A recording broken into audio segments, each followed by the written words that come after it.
मसीह में मेरे प्रियो, एक बार फिर से मैं आप सभी का स्वागत करता हूं। जिस प्रकार से हम विश्वास के विषय पर लगातार देख रहे हैं और आज विश्वास के बारे में जो आज का आखिरी टॉपिक है, आज हम उस पर बातचीत करेंगे। और सामरी स्त्री के बारे में हमने देखा था और आज हम फिर से सामरी स्त्री के बारे में देखेंगे। यूहन्ना 4 अध्याय और उसके 7 से लेकर 26 वचन तक जब आप पढ़ेंगे तो आपको सामरी के बारे में और नगरवासियों के बारे में आपको जानकारी मिलेगी। और आज का जो विषय है, विश्वास का लाभ। आज हम विश्वास के विषय में देखेंगे कि जब हम विश्वास करते हैं तो क्या लाभ होता है। सामरी स्त्री ने प्रभु यीशु मसीह पर विश्वास किया, लेकिन इसका उसको क्या लाभ हुआ, आज इस समय में हम 3 बातों का देखने का प्रयास करेंगे। पहली बात है वास्तविकता से अवगत कराना। जब प्रभु यीशु मसीह और सामरी स्त्री दोनों के बीच में एक बड़ा वार्तालाप हम देखते हैं या एक बड़ा वार्तालाप हमको मिलता है, तो प्रभु यीशु मसीह उससे बातचीत करता है और उससे पानी मांगता है। और जब प्रभु यीशु मसीह कहते हैं कि मैं तुझे वह जीवन का जल दूंगा जो तू कभी प्यासी ना रहेगी, वह कहती है प्रभु तेरे पास तो कोई बर्तन नहीं है, ना रस्सी है कि आप पानी निकाल सकें। ये सारी बातें होती हैं और हम आगे देखते हैं कि प्रभु यीशु मसीह उसके जीवन की वास्तविकता, जीवन की सच्चाई उसको बता देता है।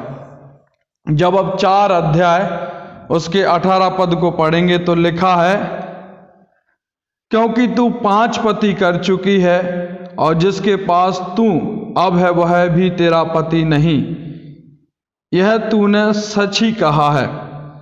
स्त्री ने उससे कहा, हे प्रभु, मुझे लगता है कि तू भविष्यवक्ता है। जैसे ही प्रभु यीशु मसीह ने कहा कि तू 5 पति कर चुकी है, तो पहली बात हम देखते हैं कि वास्तविकता से अवगत कराया। प्रभु यीशु मसीह ने उसकी वास्तविकता, उसकी सच्चाई से उसको अवगत कराया जो उसके जीवन में थी। और जो वह कर रही थी, वो सोच रही थी कि इस बात को कोई नहीं जानता है, लेकिन जैसे उसने प्रभु यीशु मसीह से कहा, प्रभु यीशु मसीह ने उससे कहा, तो वो है कहने लगी तू कोई भविष्यवक्ता है। 29 पद को जब आप पढ़ेंगे तो लिखा है वहां पर 29 पद में, आओ हम एक मनुष्य को देखें जिसने सब कुछ जो मैंने किया मुझे बता दिया, कहीं यही तो मसीह नहीं। मेरे प्रियो, जो कुछ भी वह कर रही थी, प्रभु यीशु मसीह ने उसके जीवन के बारे में बता दिया और उसके जीवन में हलचल मच गई। आज हम इसी प्रकार से संसार में भी देखते हैं कि किस प्रकार की स्थिति पाई जाती है। बहुत से भाई बहन अपने वास्तविक सच्चाई से अवगत नहीं हैं, लेकिन सामरी स्त्री ने मसीह पर विश्वास किया और उसको अपनी सच्चाई से एहसास कराया। यदि आज कोई भाई बहन सच्चाई से रूबरू होना चाहता है तो मसीह पर विश्वास करे, और जो आप शायद ना जानते हो वह प्रभु आपको याद करा देगा। जिस चीज को आप नहीं जानते हैं या आप गलत काम करते जा रहे हैं, वो आपको कोई एहसास नहीं हो रहा है, जो आप करते जा रहे हैं आपको कोई फिक्र नहीं पड़ रही है या किसी प्रकार की आपको परवाह नहीं है, यदि आप ऐसा करते जा रहे हैं तो मसीह आपकी सच्चाई से या आपके अतीत के बारे में अवगत कराएगा और आपकी आंखें खुल जाएंगी। जिस प्रकार से सामरी स्त्री की आंखें खुली, मेरे प्रियो, उसी प्रकार से हमारी भी आंखें खुल जाएंगी। जो हम करते हैं शायद उस बात के प्रति हम गंभीरता से नहीं लेते हैं, उस बात के प्रति हम सावधानी नहीं बरतते हैं, लेकिन जब हमारी मुलाकात प्रभु यीशु मसीह से हो जाती है या होगी तो वह वास्तविकता से हमें अवगत करा देगा। दूसरी बात हम देखते हैं विश्वास का लाभ। दूसरा लाभ जो सामरी स्त्री को मिला वह है इंतजार समाप्त हुआ। सामरी स्त्री अपने जीवन में जरूर गलत काम कर रही थी, लेकिन वो कहीं ना कहीं मसीहा का इंतजार कर रही थी, क्योंकि व्यवस्था की जो बातें थीं, जो आरंभ की 5 पुस्तकें थीं, उसके बारे में यहूदी लोगों को बार बार बताया जा रहा था कि एक मसीहा आएगा। सामरी स्त्री भलाई नीचे समाज की थी, लेकिन वो मसीह पर विश्वास करने वाली स्त्री थी और वह नहीं जानती थी कब आएगा, लेकिन वो इंतजार कर रही थी। सामरी स्त्री और उस नगर के लोग मसीह का इंतजार कर रहे थे। जब वह मसीहा मिल गया तो इंतजार समाप्त हो गया। शायद आप भी किसी बात, वरदान, चंगाई, उत्तर, बच्चों का, सच्चाई से भविष्य, उनकी लिए जॉब और आपके लिए भविष्य में कुछ अच्छा प्रतिफल, अच्छी जॉब, अच्छा मकान का आप इंतजार कर रहे हो और शायद आपको उस चीज़ का इंतजार करते करते समय काफ़ी बीत गया हो, आपको ना मिला हो।